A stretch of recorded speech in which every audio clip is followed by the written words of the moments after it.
फर्रुख हबीब साहब इस वक्त हमें ज्वाइन कर चुके हैं, उनसे बात करते हैं। फर्रुख साहब बहुत शुक्रिया आपके वक्त का। फर्रुख साहब क्या तवक्कुआत हैं आपकी? आज शाम 6 बजे इजलास होने जा रहा है इलेक्शन कमीशन का, जिसमें ये फैसला होना है कि निगरान वज़ीर आला पंजाब कौन होगा। देखिए जी, ये जो निगरान वज़ीर आला का मामला है, सेटअप आप जानते ही, आइन की बुनियादी जो स्पिरिट है वो यही है कि गैर जानिबदार होना चाहिए।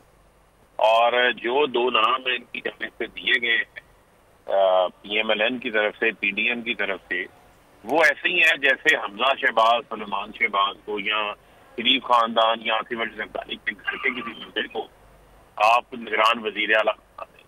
अब मोहसिन नकवी किसी से ढके छुपे नहीं है। जो रजीम चेंज साजिश थी, उस साजिश के अंदर मरकजी किरदार सारा जो है वो इन्होंने अदा किया। आसिफ अली ज़रदारी के साथ आगे पीछे नजर आते रहे। चौधरी शुजात साहब से जो खत लेकर आए, वो खत भी यही लेकर आए थे। और भी इनके ऊपर एक हारिस स्टील मिल का भी मामला है, जो नेट से रिकवरी इनके ऊपर हुई थी। आहा चीमा है, वो आहा चीमा अभी शहबाज शरीफ के एडवाइजर भी हैं, उसके रोज ब्लू आइड ब्यूरोक्रेट भी थे। उन्हीं के साथ मुकदमात के अंदर जो है वो नेट केसेस का भी उनको सामना है। तो ये लगता है कि जानबूझ के ऐसे नाम दिए कि वज़ीर आला का जो गैर जानिबदार होना चाहिए, प्रोसेस सबोटाज किया जाए। जो दो नाम हमने दिए वो दो नाम बिल्कुल गैर जानिबदार है। उनमें से एक साबका चीफ सेक्रेटरी है नवीद अकरम चीमा, जो कि शहबाज शरीफ के साथ बतौर वजीर आला के तौर के ऊपर चीफ सेक्रेटरी काम कर चुके हुए हैं। एक अभी कैबिनेट सेक्रेटरी है जो पिछले 9 माह से इनके साथ कैबिनेट सेक्रेटरी है और हमारे साथ भी रहे न्यूट्रल। वो बिल्कुल गैर जानिबदार है, उनके ऊपर किसी को कोई एतराज नहीं है। तो लिहाजा मैं समझता हूँ कि ये जो प्रोसेस उन्होंने शुरू किया हुआ है, उस प्रोसेस में अब इलेक्शन कमीशन के सामने जो बुनियादी म्यार है, वो बुनियादी म्यार ही गैर जानिबदारी होना चाहिए फैसला करते हैं। अगर वो पैसा को मतनाज़े कंट्रोवर्शियल फैसला करते हैं तो उससे मैं समझता हूँ कि इलेक्शन की शफाफियत के ऊपर सवालात उठाएंगे और जो इलेक्शन कमीशन की जो साख है वो बिल्कुल खत्म हो जाएगी। इलेक्शन कमीशन के ऊपर पहले भी हमें बेशुमार तहफ़्फ़ुज़ात जो है वो अपने मौजूद हैं। अब अगर ये इस किस्म का कोई निगरान सेटअप लेकर आते हैं तो ये बिल्कुल स्टैंप हो जाएगा इलेक्शन कमीशन इस बारे में। तो फर्रुख साहब, आप लोगों का लाहेअमल क्या होगा? आपने इस्तीफों के मामले पे देखा कि जब उनकी मर्जी नहीं थी नहीं मंजूर किए, जब मर्जी थी तो फौरी तौर पर मंजूर कर लिए गए। जो उनका जी चाहता है उस तरीके से चीज़ों को लेकर चल रहे हैं। अब अगर यहाँ पर आप लोगों की मर्जी का नहीं आता निगरान वज़ीर आला पंजाब, आप लोग एहतजाज करेंगे या क्या करेंगे? क्या लाहेअमल होगा आपका? मामला नहीं है, हम तो वो बात कर रहे हैं जो कि इसकी बुनियादी स्पिरिट है साफ और शफाफ इंतखाबात के लिए। कभी भी निगरान सेटअप जो है वो किसी भी जमात का हैंड पिक्ड सेटअप नहीं होता, ऐसे लोग नहीं लगाए जाते। ये अगर मेरी बात इलेक्शन कमीशन ये सुन रहा है तो ये अभी उन्होंने फैसला नहीं किया। उनके पास फैसला करने के लिए बुनियादी म्यार ही जो है वो गैर जानिबदारी होनी चाहिए, नॉन कंट्रोवर्शियल बंदा होना चाहिए। और ये जो दो लोग हमारी जानिब से गए हैं ये नॉन कंट्रोवर्शियल है, गैर जानिबदार है।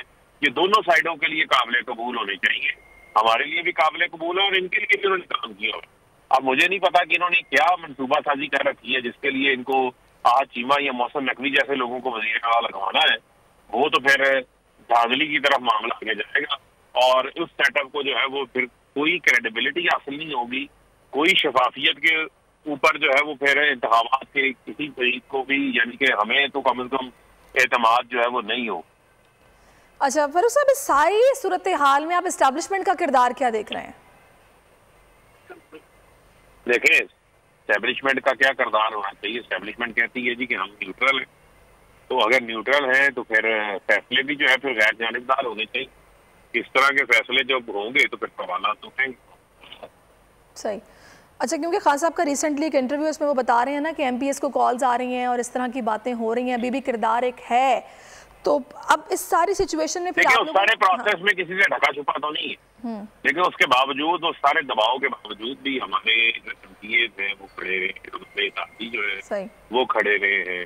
बहुत कोशिश हुई किसी तरीके से असम्बलियां तहलील ना हो, लेकिन वो सारा अमल जो है वो मुकम्मल हो गया। तो इंतखाबात की तरफ जाना और फ्री एंड फेयर इंतखाबात ही मुल्क के अंदर अदम इस्तेहकाम का जो है वो खात्मा करते हैं। सही सही, ठीक है, बहुत शुक्रिया।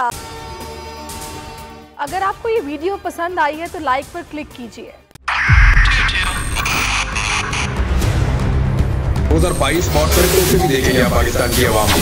पाकिस्तान की आवाम को एक तोहफा ये दिया कि आवाम को पता चल गया कि पाकिस्तान का मीडिया क्या है। साल 2022 में सबसे ज्यादा देखे जाने वाला चैनल बोल न्यूज रहा नंबर 1। हमने बहुत सारे शोज और ट्रांसमिशंस की, पूरा साल मुसलसल जदोजहद में निकल गया कि ये वोट ऑफ कॉन्फिडेंस के पीछे कौन लोग थे। तोड़े रेटिंग के सभी रिकॉर्ड। सोशल मीडिया पर भी सबसे ज्यादा तेजी से 2.4 बिलियन व्यूज का संगे मील अबूर किया।